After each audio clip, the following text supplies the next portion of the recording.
আমরা একটা জিনিস দেখতে পাচ্ছি যে বিভিন্ন বিধানসভা কেন্দ্র হোক বা লোকসভা নির্বাচন, বিধানসভা নির্বাচন যাই হোক না কেন, এই ভারতের রাজনীতিতে আমরা দেখছি যে বারংবারই যারা শাসকে থাকছেন তারাই জয়লাভ করছেন। বিরোধীরা কোথাও গিয়ে তারা প্রচার করছেন বা আসন দখল করা বা ক্ষমতা দখল করার কথা বলছেন প্রচারে, কিন্তু কোথাও গিয়ে তারা করতে পারছেন না। অর্থাৎ বিরোধীদের কি আদতে যেটা স্ট্যান্ড হওয়া উচিত সেটা কি থাকছে না, বা বিরোধীদের কি ভয় পাচ্ছে না শাসকরা, যে কারণে বারংবার শাসকরাই জিতে আসছে?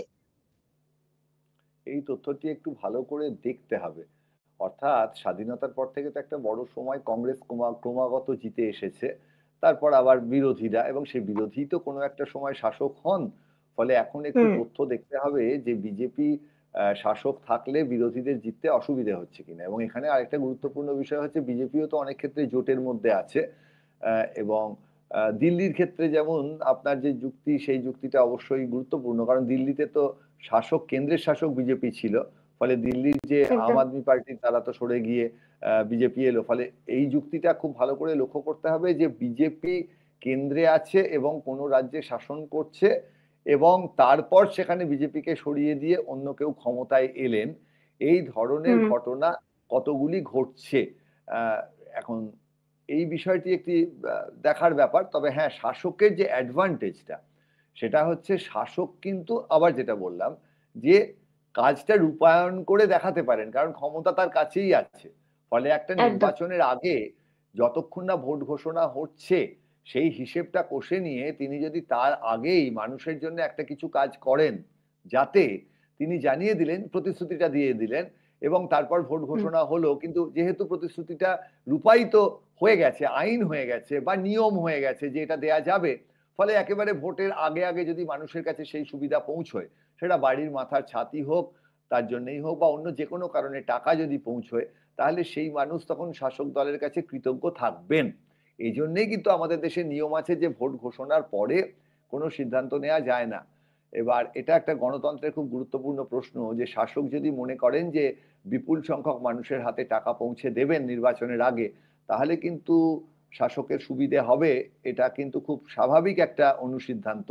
এবং বিরোধীদের চ্যালেঞ্জ তাহলে যে বাড়বে এবং কি করে বিরোধীরা সেখান থেকে বেরিয়ে আসতে পারেন, এটাও কিন্তু সত্যিই ভাবার বিষয়।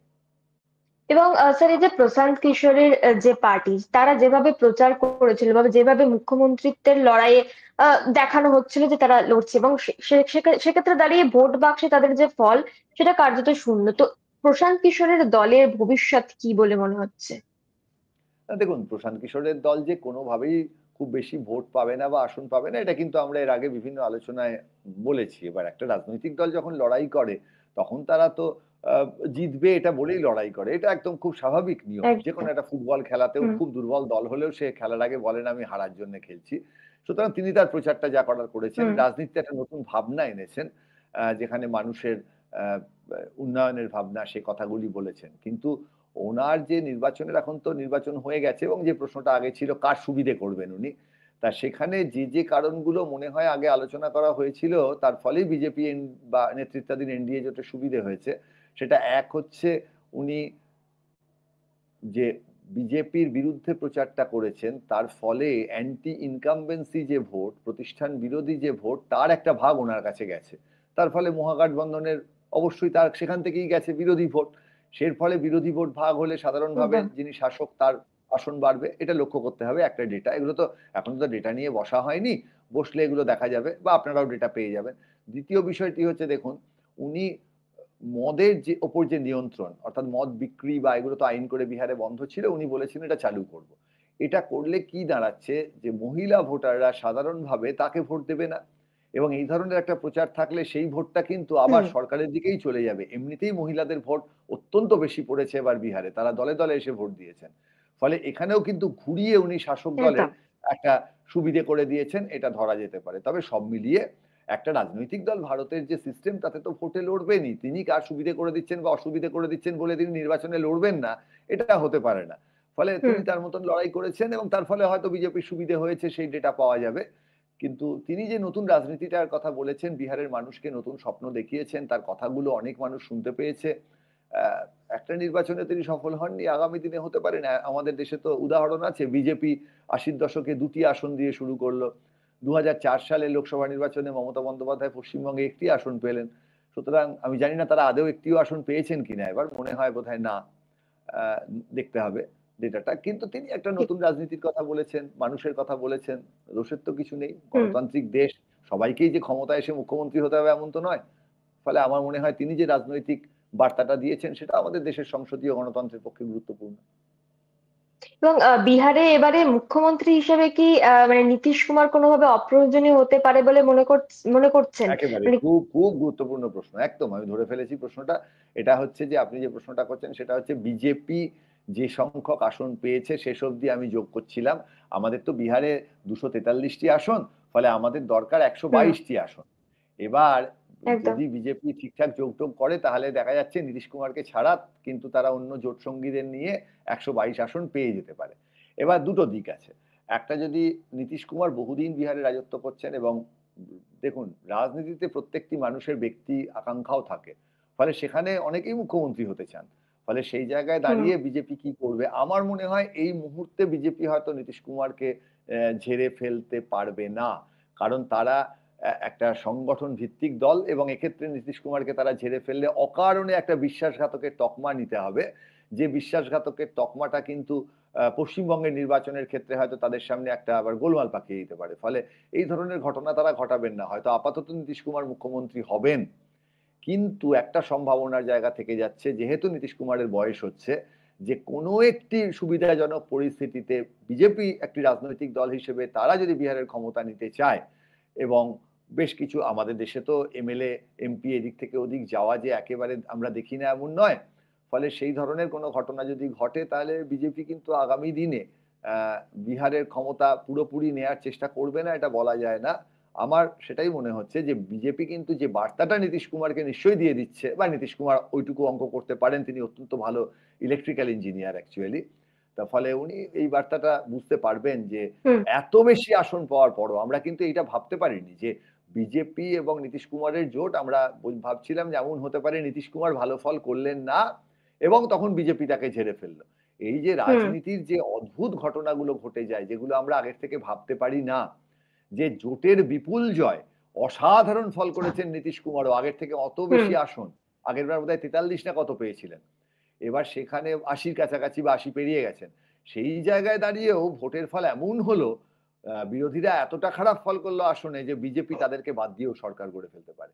এইগুলোই রাজনীতির লো প্রবাবিলিটি ইভেন্ট, এগুলোর দিকেই নজর রাখতে হয় এবং এগুলো সত্যিই খুব ইন্টারেস্টিং। বিহারের যে ফলাফল, সেই ফলাফলে কার্যত পরিষ্কার যে বিজেপির অপরাজয় সেখানে, এবং আহ, এই যে বিজেপির জয় বিহারে এতটা পরিমাণে, সেটা পশ্চিমবঙ্গের ভোটের ক্ষেত্রে বা ভোট 2026-এ যে বিধানসভা নির্বাচন, সেখানে কতটা প্রভাব পড়তে পারে?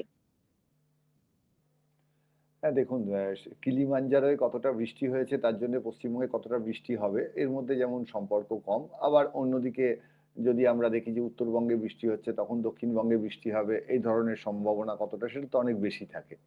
ফলে বিহার যেহেতু হুম, পশ্চিমবঙ্গের পার্শ্ববর্তী রাজ্য ফলে এই ধরনের প্রশ্ন উঠবে এবং এই বিহার ভোটের প্রভাব পশ্চিমবঙ্গে কি পড়বে তার প্রচুর প্যারামিটার আছে।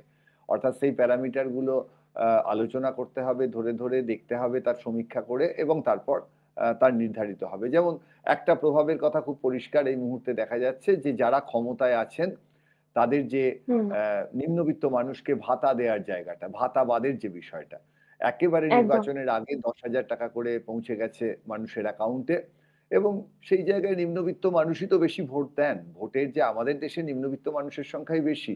ফলে তারা হুম, ১০,০০০ টাকা করে পেয়ে যদি মনে করেন যে আপাতত আমাদের একটা সুবিধে হলো এবং সেই সরকারকে সমর্থন করেন, সেই সুবিধেটা যিনি ক্ষমতায় আছেন তার সেই সুবিধেটা থাকে কারণ বিরোধীরা কি দিতে পারে? প্রতিশ্রুতি।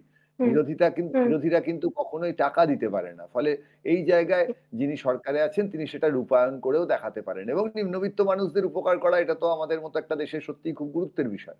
ফলে একই রকমভাবে যদি মমতা বন্দ্যোপাধ্যায় আগামী দিনে উনি বিভিন্ন প্রকল্পে ভাতা দেন মানুষকে, সেই জায়গায় উনি যদি সেই হুম, ভাতাগুলো বাড়ান এবং সেক্ষেত্রে হয়তো তার নিরিখে উনিও কিছু একটা সুবিধে নির্বাচনে আরো পেতে পারেন। ফলে এইটা যেমন একটা জিনিস। অন্যদিকে বিজেপি অত্যন্ত দুর্দান্ত একটি ফলাফল করেছে। ফলে তার সমর্থকরা উজ্জীবিত থাকবেন।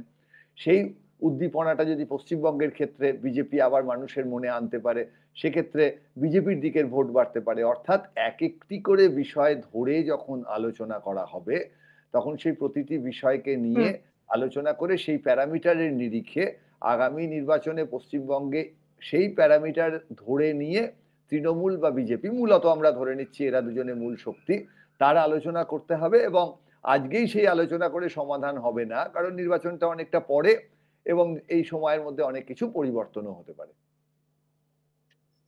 এবং স্যার সেদিক থেকে দেখতে গেলে এই যে মুসলিম ভোট যেটা বিহারে বিজেপি পেলো, কিন্তু এ রাজ্যে তারা দাবি করে যে তারা মুসলিম ভোট পায় না, তো সেক্ষেত্রে দাঁড়িয়ে আহ, এই যে প্রভাব সেটা কি কোনোভাবে পড়তে পারে যে যে পরিমাণ মুসলিম ভোট বিহারে বিজেপি পেয়েছে?